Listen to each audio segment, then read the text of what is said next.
Hey everyone, it's half time at State of Origin.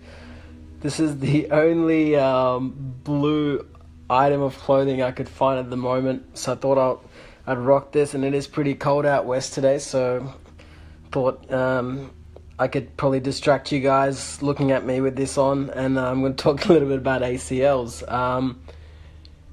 For those of you who don't know Mick is one of the founders of iMove, and he's overseas. So Mick, if you're watching this, the Blues are up at the moment 16-6, so go the Blues and hopefully they win. I wanted to talk to you at the moment about ACL injuries. It's the halftime break. Most of you guys probably switched off because you don't want to listen to Gus Gould, so I thought, why not give you some information and knowledge. So the ACL, what is it? So it's a big ligament that sits within the knee. It's the most crucial ligament, and the name kind of gives it away. It's a cruciate ligament. And what it does, its main role is it stops your lower leg, your tibia, your shank from sliding out under your femur, which is where your quads, your hammies sit over. So that big femur bone on your upper leg. Big injury if you rupture it. Hey Hugo, how you going? And in terms of it, the NRL, this year there's already been 3 big injuries with it. So you got Matt Scott, who is a Queensland prop, who's not there.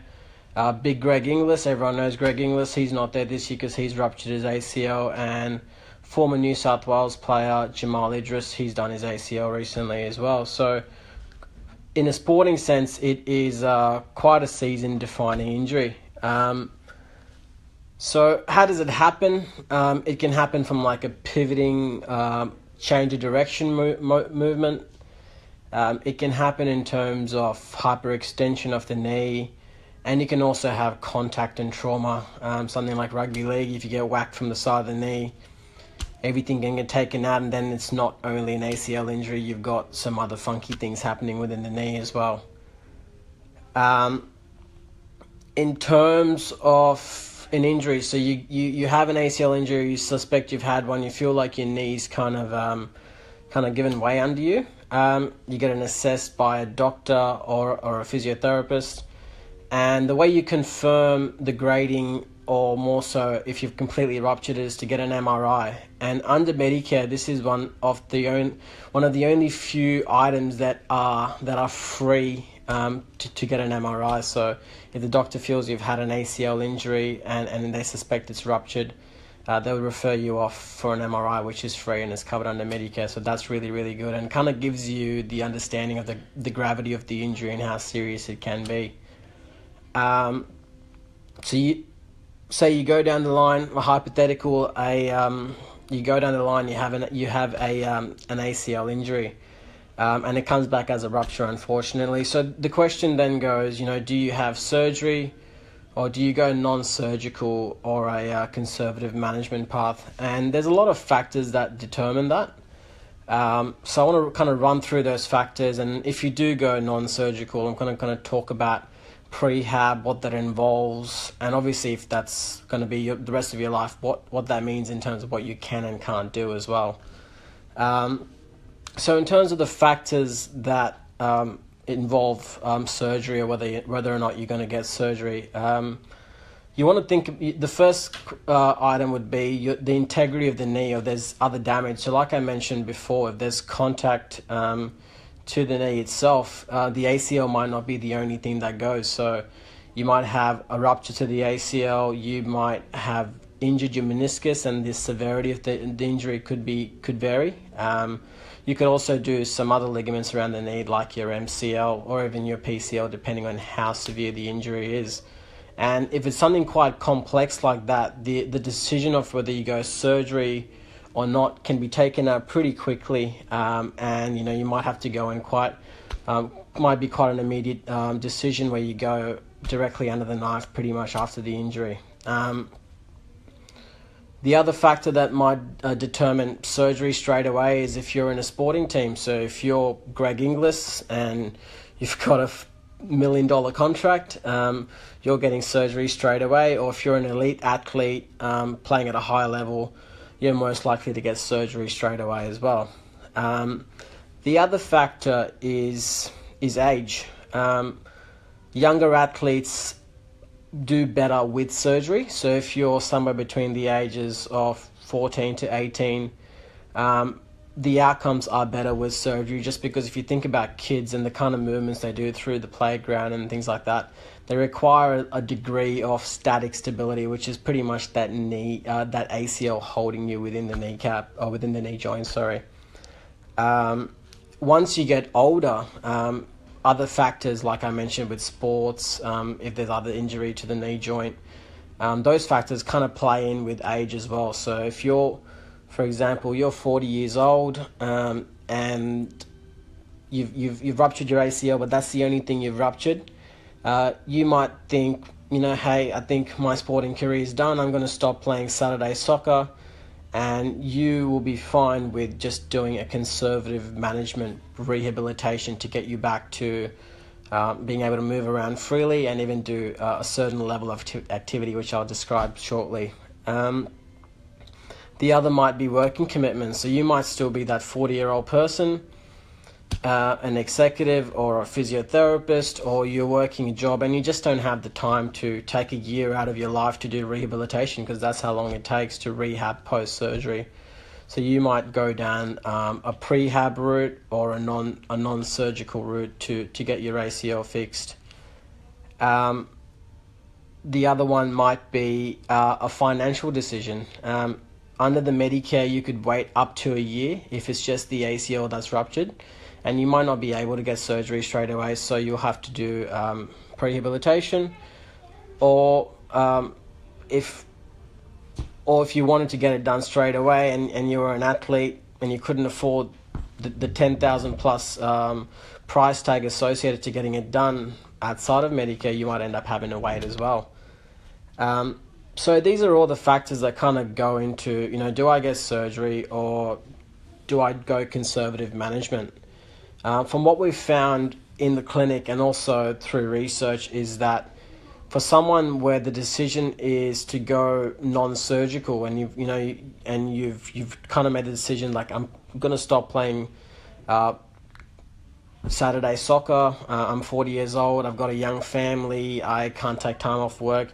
The outcomes at the end of it in terms of the health of your knee and developing things like osteoarthritis, they don't change and defer too much. So it's some really, really good outcomes in maintaining a nice, strong, healthy knee after an ACL and living without an ACL. So what does that all involve in terms of I guess prehab or non-surgical? So the first goal is you've blown your ACL, you're most likely going to have a ton of swelling, and you're going to have a nice tight knee that doesn't move as efficiently. So you want to get that sorted out straight away. So you're going to see your therapist, and they'll start to work on trying to get your knee range of motion back. The other thing with having a lot of swelling in and around the knee is once the swelling kind of creeps into the surrounding muscle fibers, you start to lose a lot of that muscle strength and that muscle belly. So you might be a bloke that, can squat about 80 kilos, but you've done your ACL, and after swelling kind of wears down over a few weeks, that knee's going to look completely foreign to the uninjured knee. So we need to start to kind of work on reducing the swelling so that we don't lose as much strength, and then start to work on developing strength again, because it might not seem that long in terms of how long it's taken you to rehab, but you lose a lot of strength, and you don't really truly appreciate that, I guess, unless you've known someone that's had an ACL injury or you've had one yourself, in terms of how quickly you lose strength and stability in that knee. And that's pretty much the main component of prehab is really trying to strengthen up this knee. We're doing some really nice compound multi-joint movements, so you're squatting, you're deadlifting, and finding the right dose. It's not about just going to the gym and doing these exercises, but knowing exactly how much you can and can't do.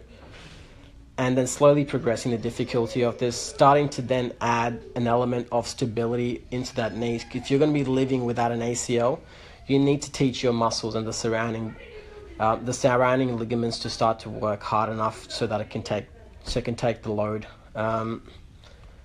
in terms of where can you go and what kind of level of sport can you do without an ACL. So if you want to go back to playing a pivoting sport like soccer or basketball or rugby league for that instance, going back to playing those kind of sports without an ACL poses a super high risk to all your other structures like your meniscus. So we call it a speed wobble. And because you don't have that ACL and that static kind of ligament support in there when you're changing direction and moving, you risk having a speed wobble, which can cause a nice shearing force within the knee and start to tear away some of that meniscus and even some of the underlying cartilage, and you can really speed up the degeneration process in the knee. So, like I mentioned before, if you do all the right things, your knee stays fairly healthy to someone who has an ACL rupture or someone doesn't, and you don't have an early onset of osteo. But if you do the wrong things, that's certainly not the case, and you can get an earlier onset of osteoporosis as well. Osteoarthritis. So doing those kind of sports is definitely something that can't be done at that level. You're just going to risk yourself from getting more damage. But say, for example, you want to take up running. That's something you can definitely do. You do the right level of strengthening rehabilitation and the stability rehabilitation with that as well. And you can definitely go back to doing straight line running in terms of, a city to surf, a half marathon, a full marathon. And then depending on how well you rehab yourself, you may be able to do some sort of trail running as well. So there is definitely hope in terms of activity and in terms of how much you can do without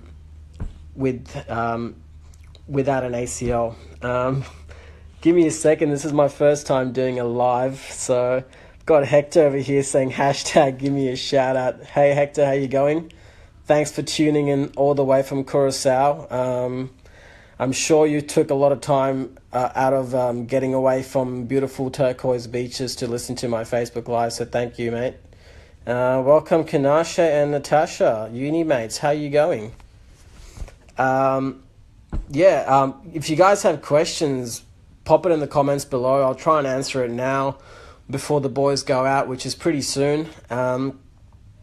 If I don't get a chance now, just pop in a question and we'll go through it tomorrow morning. I'm happy to answer any questions. If you know someone that's suffered an ACL injury and are kind of caught in this crossroads, do I get surgery, do I not? Get them to tag them in the comments below. Let them have a look at this video. If they have questions, guys, just pop a comment below, and I'm happy to answer any questions you might have. Just out of curiosity, but interest, I googled the last person to have an injury of the ACL during Origin, and it was Brent Tate back in 2014, and that's when New South Wales won 6-4. So hopefully no injuries to the ACL for any players, because it is season ending, and unfortunately for Brent Tate it was career ending. So please no ACL injuries today. But it will be awesome to see New South Wales get up 16-6 at halftime if you guys aren't watching. I'm going to tune back into the game. I hope you guys enjoyed this. I can see a few of you guys are probably heading off as well because the halftime break's over. So go the Blues. I hope you enjoyed my closest thing to my New South Wales beanie or colours, and I hope I kind of saved you from listening to Gus Gould for the past 10 minutes talking in the halftime break. So I'll catch you guys soon, and I'll post up another video coming up pretty soon about, I guess, ACL rehab and how you kind of look at an ACL for 12 months after you have surgery. So I've spoken today about, I guess, prehab or a conservative management where you do a lot of strengthening work, you restore your joint range of motion, you work on stability and trying to get that knee controlling without an ACL, which is quite tough. And this takes a period of, depending on your level of commitment, it can take anywhere between 4 to 6 months, even up to a year. Like I said, it depends on your level of commitment. If you don't have much time, if your goals are just to walk around and go on stairs, you might just want to just do the basic of rehabs. If you want to run around and be a bit more active, you might do a higher level of prehab as well. So the questions, I guess, in terms of where to go with ACL injuries really depends on what you want out of it. So have a think about it. If you have an ACL injury, you don't necessarily need surgery. I know a few people who haven't had surgeries who are super active, are squatting heavy weights, or able to run. And if these are the things you'd like to do, this might be a pretty viable outcome for you. If you want to play some pivoting, high maneuver sports, if you have $1 million contract like Greg Inglis and you need to get back, these are decisions that probably would go out of your hands as well. Anyways, I'm going to let you guys go. It's the second half of State of Origin. Go the Blues, and I'll catch up with you guys soon. Have a great night. Thank you for listening and watching.